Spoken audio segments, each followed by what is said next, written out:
Your life is your life. Don't let it be clubbed into dank submission. Beyond the watch, there are ways out. There is a light somewhere. It may not be much light, but it beats the darkness. Beyond the watch, the gods will offer you chances. Know them. Take them. He can't beat death, but he can beat death in life, sometimes. And the more often you learn to do it, the more light there will be. The mind is the matrix in and of itself. Right now, today, in this moment, I promise you, the matrix has you. If you guys know David Foster Wallace's concept of this is water, to a fish, water is so ubiquitous it ceases to exist. Now, we all have that same thing, and it's playing on us, and it's keeping us from becoming who we want to become. And that thing is our mindset. It's our belief system. It is so ever present. It is so ingrained into the fabric of who you are and the way that you process data, you don't even notice it. You don't even know that it's real. And this is the thing that impacts your life. It is your inability to see that your mindset controls everything, that it is water in and of itself. Now, when I heard this from Shakespeare, I realized that once you become aware of the water, you can change everything. Any moment, you can choose to believe something new about yourself. Now, the weird thing about belief is as soon as you change that belief, it becomes true. Why that is, I will never quite understand. What weird quirk of human evolution has left us in a space where simply believing it makes it true? If you think you're dumb, guess what? You're dumb.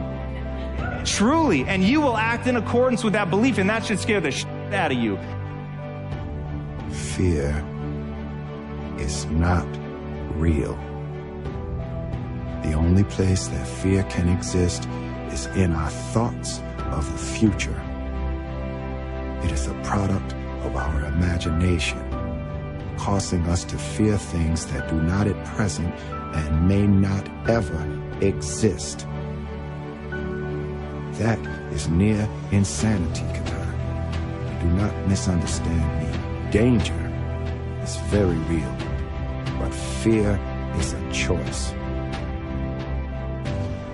The impulse to dream has been slowly beaten out of me through the experience of life. And most people have stopped living their dreams because of the lessons they've learned from life or things they've picked up because we've only been born with two fears. The fear of a loud sound or the fear of falling. All the other fears are fears we learn, fears we pick up. Whatever you're scared of, your life, the value you brought to the planet, far more important. Whatever you're afraid of, you're stronger. So as we begin to look toward the future and look at what will it take for us to break through those fears, one, acknowledging the fear, knowing it's all right, some fear is healthy. Beginning to know that your dreams, your passions, your drive to achieve whatever it is you want, as it has more power and meaning, it will move you past your fears. As you begin to feel that you deserve it, your passion and goal is so strong that fears won't matter. One can have no smaller or greater mastery than mastery over oneself. That's Da Vinci. Da Vinci did amazing things with his life. I wanted to do equally amazing things with mine. And if that's the game that we're playing, if I can construct my belief system, if I can choose at any moment to believe something that's more empowering than I was believing the moment before, and that will actually find its way into my actions, allow me to do things that I couldn't do the moment before, then it's like that moment in the Matrix where Neo realizes he knows Kung Fu. And that's like, as funny as that is, that's how I think about life. To me, the very fundamental purpose of life is to find out how many skills I can acquire that have utility, and then put that utility to the test in service of something greater than myself.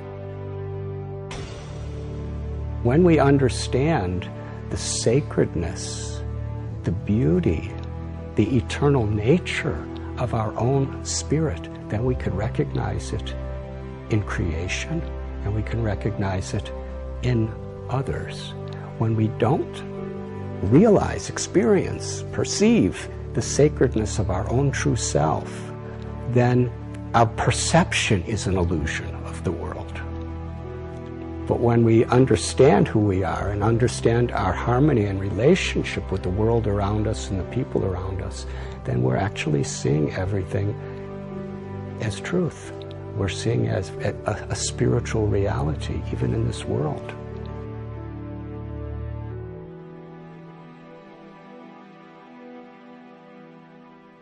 Discovering your why is just the beginning. In order to enjoy all the benefits of having a clearly articulated why, you'll need to have the courage and discipline to use it. Like Thomas Edison said, vision without execution is hallucination.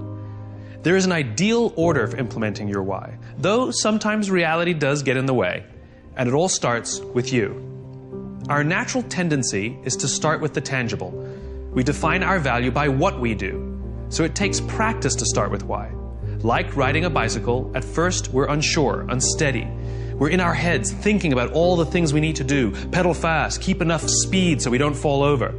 We have to really concentrate. We may even fall over, even scrape our knees, but we get back on the bike and try again, and eventually it becomes natural. Starting with why is no different. At first it feels awkward. It may not even work. But with practice, it will become so natural that you won't even be able to imagine a time when you couldn't do it. Just like riding a bicycle. In time, your why will act as a filter for many of the decisions and choices you make. It becomes a tool to help you find a job or seize an opportunity in which you're more likely to succeed. It removes a lot of the guessing.